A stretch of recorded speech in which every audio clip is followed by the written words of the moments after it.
Praise lord.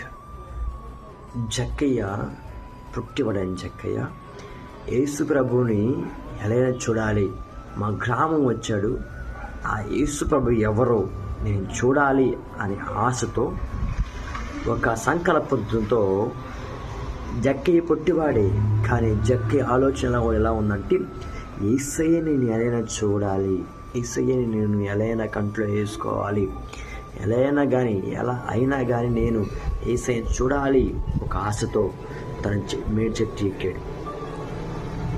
మేడి చెట్టు ఎక్కి చూస్తుండగానే ఆ ప్రజల్లో ఉన్న యేసు ప్రభు గారు, జక్కయ్య నేడే మీ ఇంటి రక్షణ వచ్చి ఉన్నది, త్వరగా దిగిరమ్ము. చూడండి, చాలామంది యేసు ప్రభుని చూడాలని ఎవరు అనుకోరు. జక్కయ్య పుట్టివాడని జక్కయ్య మేడి చెట్టు ఎక్కల యేసు ప్రభుని చూశాడు.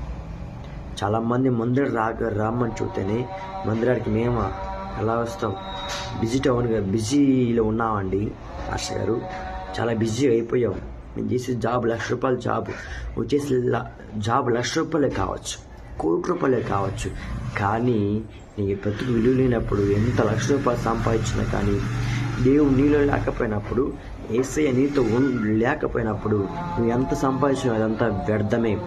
యేసయ్యను చూడాలని ఎంత ఆశ కలిగితే జక్కయ్య ఉన్నాడో అంత ఆశగా దేవుడు తనకి చూసి తన కుటుంబం రక్షించి ఒక పొన్ను వసూలు చేసే వ్యక్తిని దేవుడు రక్షించి, దౌర్జన్యంగా వసూలు చేసే వ్యక్తిని రక్షణించి బలపరిచినాడు.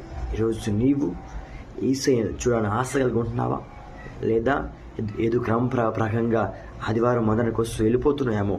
లేదు, ఇది కాదు పరిచర్య అంటే, ఇది కాదు దేవుని నమ్ముకోవటం అంటే. దృఢంగా యేసయ్యను చూడాలి, యేసయ్యను పొందుకోవాలి, బైబిల్ చదవాలి, దేవుని కోసం పరిగెత్తడానికి ఒక ఆశగా నువ్వు ఉంటే నా దేవుడిని దీవించి బలపరిచి స్థిరపరచునుగాక. ఆమేన్.